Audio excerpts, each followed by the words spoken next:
because every religion is a way to arrive at God. Sort of a comparison, an example would be they're sort of like different languages in order to arrive at God. Ma Dio è Dio per tutti. But God is God for all. Pope Francis kicking off the most ambitious trip of his pontificate with Indonesia, the world's most populous Muslim-majority country, where his message centered on how different religions can coexist. The Pope stopping by the largest mosque in Southeast Asia. And if God is God for all, then we're all sons and daughters of God. Ma il mio Dio è più importante del tuo. But my God is more important than your God. È vero quello? Is that true? C'è un solo Dio lì.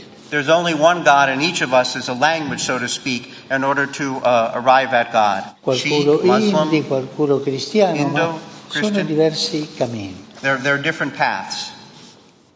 Understood?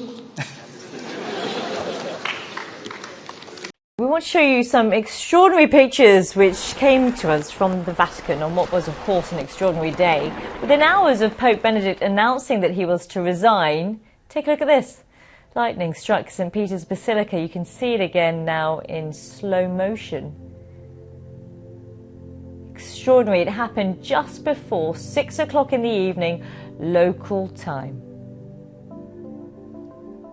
Pope Francis recently announced the agenda for the establishment of a single world religion, based on a framework of unity among all religions and people on the planet.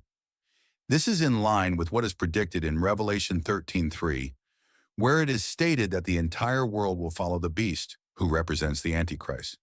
The Pope is currently on a mission to Asia, promoting Vatican policies and the worship of brother-son. He recently managed to reach an agreement with Indonesia, one of the most populous countries in the world, uniting 6 major religions under the concept of ecumenism. On his journey through several countries in Asia and Oceania, he issued a statement that clashes with biblical principles. On September 13, 2024, in Singapore, Pope Francis participated in an interreligious meeting with young people of different faiths, promoting the idea that a single world religion is in the making. This movement, driven by the Antichrist, is leading people to worship the sun, Green Sunday, and even Climate Saturday as the Pope travels the world consolidating this idea of unification. During this event, the Pope assured young people that all religions lead to the same God. This statement, which directly confronts Christian teachings, shows how the papacy has distanced itself from the gospel of Jesus Christ. According to him, if we continue to compete between religions, claiming that one is superior to the other, where will this lead us? He reaffirmed that all religions are paths to the true God, and that God is universal for everyone. Thus, according to the Pope, the various religions and their different teachings are just different ways of reaching the same God. By making these statements, the Pope placed Christianity on an equal footing with other religions such as Islam, Hinduism, and even nature worship. This modern ecumenical movement is, in a way, diluting the uniqueness of the Christian faith, especially that of Seventh-day Adventists. The promotion of the idea that figures such as Jesus, Buddha, Allah, Krishna, and even Mother Earth are valid paths to God represents a clear deviation from biblical teachings. Rome is consolidating a universal brotherhood, and Pope Francis is calling on all religions to join him. However, it is clear that he is not preaching the true gospel of Jesus Christ or encouraging worship of the God of heaven. On the contrary, the Vatican continues to promote a multicultural and universal message, which states that all religions lead to the same God. Regrettably, this philosophy is also being adopted by other churches. If all religions are the same and lead us to God, then the concept of evangelization loses its meaning. If we believe that all beliefs lead to God, we would be directly contradicting the words of Jesus, who said, "He who believes in him is not condemned, but he who does not believe is condemned already," John 3:18. And "I am the way, the truth, and the life. No one comes to the Father except through me." It is impressive how Pope Francis has openly contradicted Christ's own words, even though he presents himself as the vicar of Christ. This position, which many consider blasphemous, is even more alarming due to the lack of reaction on the part of Protestants, who remain silent while this power is consolidated. One thing is certain, 2024 is a year in which even the most skeptical are witnessing the fulfillment of prophecies before their eyes. So that you can understand more clearly and quickly the signs that surround us in challenging times like the ones we are living in, it is essential to be aware of the prophecies that are being fulfilled. Many still don't realize the magnitude of what is happening around us. And that's why I decided to offer something special to all channel subscribers, an exclusive digital ebook titled The Secret Behind the Holy Bible. This book is an unmissable opportunity to access impactful revelations about biblical prophecies that will open your eyes to current reality. Don't let this unique chance pass you by. The knowledge contained in this ebook could change the way you see events around you. The process to get your gift is quick and simple. Just click on the link available in the first pinned comment to download it immediately. In the book of Daniel, we see the example of Daniel and his friends, who, even under pressure in the Babylonian court, remained faithful to God and refused the wine offered by Babylon. Daniel's faithfulness enabled him to interpret Nebuchadnezzar's dream, which revealed the second coming of Christ. In Daniel chapter 3, Hananiah, Azariah, and Mishael faced death when they refused to worship the golden statue erected by Nebuchadnezzar, remaining steadfast in their worship of God. Satan, through the powers represented by the dragon and the leopard-like beast, managed for many centuries to destroy the faithful testimony of God. Now we see a transition from the power of the dragon to the beast of the sea and then to the beast of the land. Revelation warns us that everything the beast of the earth does is in favor of the first beast. The United States, represented by the beast from the land, will help restore the power of the beast from the sea, breaking down barriers that prevent the papacy from taking global control. In Revelation 6:4 we read, "And another horse came out, which was red, and to him that sat on it was given power to take peace from the earth, that they might kill one another, and to him was given a great sword." The red horse symbolizes the violence that Satan uses to accomplish his goals. The reason this knight was given the power to bring peace to the earth is in the words of Jesus in Matthew 10:34. "Do not think that I came to send peace on the earth. I did not come to send peace, but a sword. This sword, the word of God, is what divides the true from the false, the righteous from the wicked." These days, many Christians are focused on the Middle East, waiting for the fulfillment of biblical prophecies, while the true powers that will play an essential role in the end times continue to act in the shadows, astonishing the nations. There is a new religion emerging, and it is dangerous. The Bible speaks of a prophecy in the book of Revelation. This book mentions a religion that will dominate in the last days. How will this religion dominate, and who will promote this religion? To find these answers, watch this video until the end. This religion is called the religion of Babylon and occurs in the book of Revelation. John wrote the book of Revelation, but it differs from his gospel in his 3 letters. This is because the book of Revelation was uniquely given to John. God the Father gave it to Jesus, who in turn gave it to an angel. The angel then passed it on to John, who wrote it so that all the churches would know how this religion affects them. To understand how this religion affects you, watch this video until the end. No other book in the Bible emerged in such a complex way. John wrote down what he saw and heard, and sometimes what he saw was so extraordinary that the angel had to remind him 11 times to write it all down. During his visions, John was taken to heaven, where he heard several voices and a choir singing, and he had to make sure to write all these things down. Revelation is an incredible book with a clear theme: the return of our Lord Jesus Christ to earth. This event is predicted 318 times in the Bible, making it the most frequently mentioned prediction. The book of Revelation covers the events that occur before, during, and after the return of the Lord Jesus. The leaders get drunk with the strange woman in the book of Revelation, the evil entity from Babylon. An angel invites John to witness the trial of this evil woman. Revelation 17 verses 1 and 2.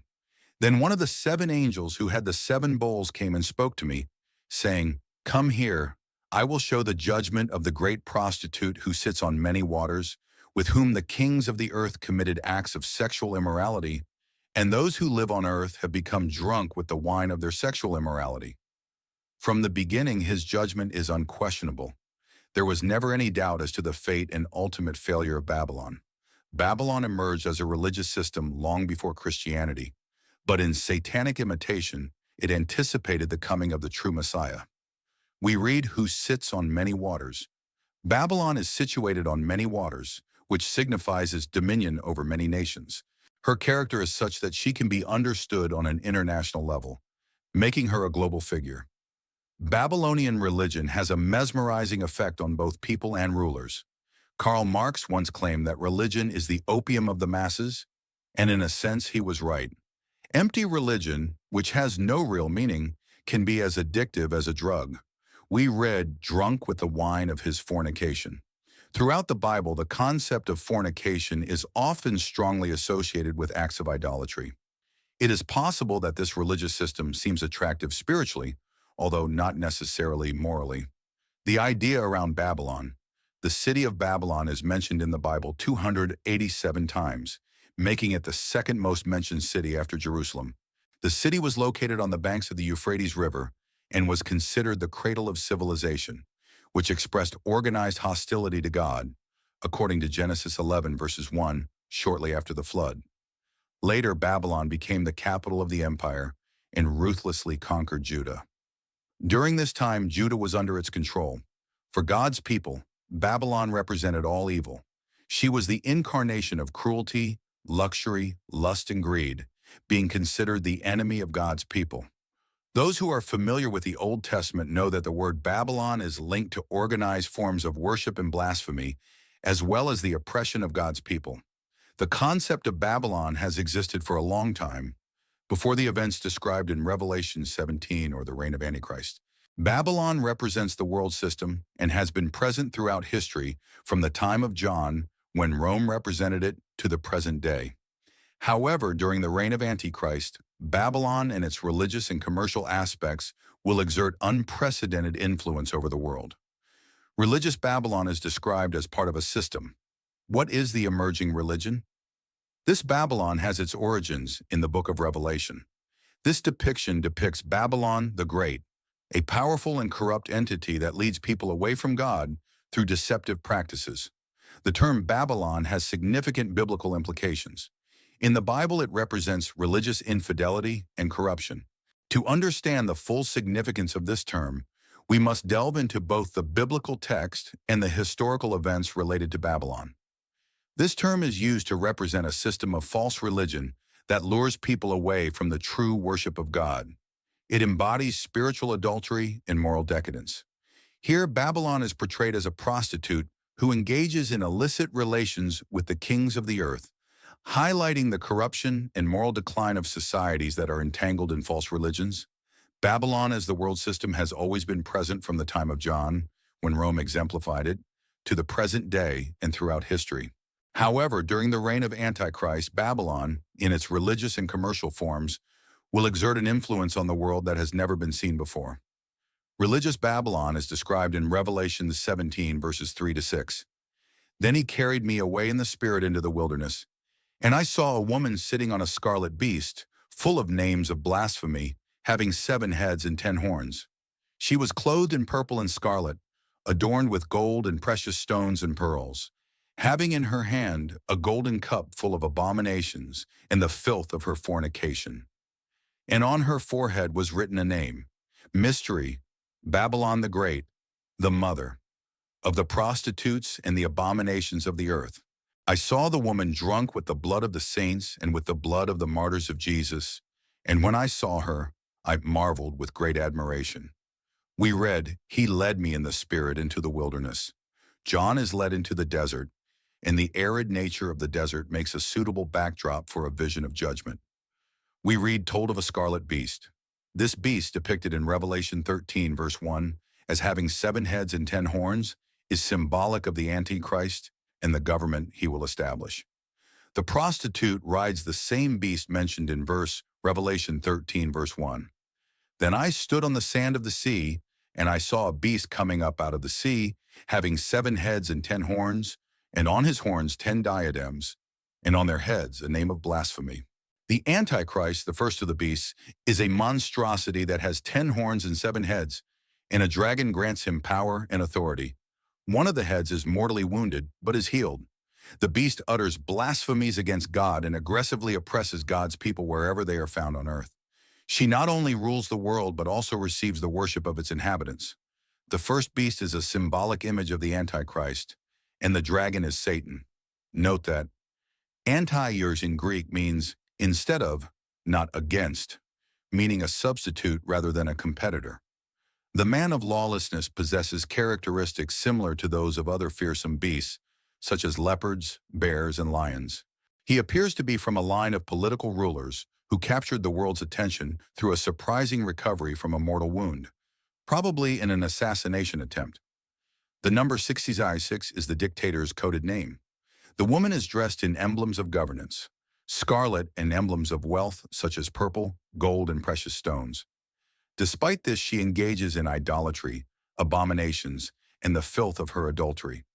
In the midst of this luxurious setting, she was dressed in purple and scarlet. The dyes needed to make fabrics in these colors were difficult to obtain and expensive. These colors were associated with splendor and magnificence. Shroning, mystery, Babylon the Great. This title does not refer to the physical city of Babylon, but rather to the secret spiritual representation of Babylon, which is the origin of all forms of spiritual adultery and idolatry. This prostitute covers more territory than a single department of a religious organization. She is the personification of Satan's own movement, which can be described as the religion of global order. Our world is ripe for the whore to seduce, because it is built on the notion that it doesn't matter what you believe, as long as you believe in something. We read, drunk with the blood of the saints and with the blood of the martyrs of Jesus. The woman not only persecutes, but also delights in the fact that she is persecuting the godly, much as an intoxicated person delights in alcohol.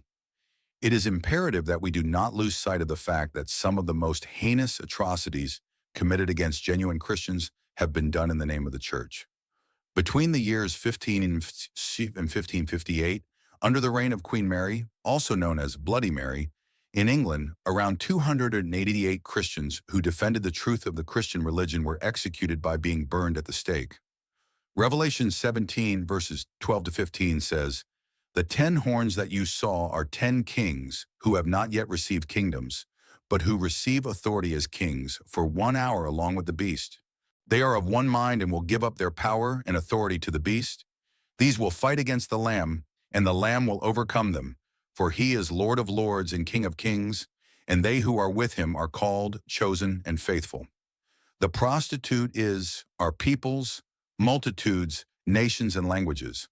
This probably alludes to a confederation of 10 nations. Whatever his exact identity, his actions are evident. This strange figure rules over all the peoples, multitudes, nations, and languages of the world. This demonstrates that the prostitute's impact can be felt throughout the world as a result of her relationship with the beast. This will be a true world religion. They are of one mind and will give up their power and authority to the beast. These will fight against the Lamb, and the Lamb will overcome them, for he is Lord of lords and King of kings, and they who are with him are called, chosen, and faithful. The prostitute is our peoples, multitudes, nations, and languages. This probably alludes to a confederation of 10 nations. Whatever his exact identity, his actions are evident. This strange figure rules over all the peoples, multitudes, nations, and languages of the world. This demonstrates that the prostitute's impact can be felt throughout the world as a result of her relationship with the beast. This will be a true world religion. The meaning of the prostitute is centered on her connection to the beast. That is, how she is completely intertwined with the beast and the government he leads. The great prostitute is judged. The allies of the Antichrist will turn against the great prostitute. Revelation 17, verse 16 says, "And the 10 horns that you saw, and the beast, these will hate the prostitute, and leave her desolate and naked, and will eat her flesh and burn her with fire." We read, "These will hate the prostitute. They will leave her desolate and naked. They will eat her flesh and burn her with fire." In the end, the Antichrist will not tolerate any form of worship other than that directed toward himself. The son of perdition exalts himself above everything that is called God or that is worshipped, to the point of sitting in the temple of God, showing himself as if he were God. Revelation 17, verse 17 continues, "For God has put it into their hearts to carry out his purpose, to be of one mind, and to give their kingdom to the beast, until the words of God are fulfilled. We read that God placed in their hearts the judgment that was sent against religious Babylon, which was ordained by God. Sometimes God uses one wicked group, in this case the 10 kings, as an instrument of his judgment against another wicked group, in this case religious Babylon. This happens frequently in the Bible. The political support that these 10 rulers will provide to the Antichrist will be ordained by God. The world will get exactly what it asked for, a godless religion and a godless government. Revelation 17 verse 18 reveals, "And the woman whom you saw is that great city that reigns over the kings of the earth." Rome was said to be the great whore in this metaphor. In John's day, there was no debate over which city ruled the planet's rulers. At that time, Rome served as the political, economic, and religious focal point of the entire world. However, Babylon, in the sense of global order, has always been this great metropolis that rules over the rulers of the world since the beginning of time. For Christians, the question that needs to be asked is, does she reign over me, or am I a resident of a larger city? Babylon is doomed, she and they will fall, their days are numbered. The way in which this is accomplished is absolutely plausible in today's environment. Ambitious, power-hungry politicians resent this financial power and are even prepared to bring about economic disaster if it allows them to take control. The kings will be jealous of the woman who rides them and will decide to destroy her. The city will be consumed in flames. It will be the worst economic disaster in world history. Many people will weep and lament over the ruins, but the disaster will be caused by God, not by any physical action. He will have instilled in their hearts the desire to fulfill his mission, persuading them to join the beast to fight the city.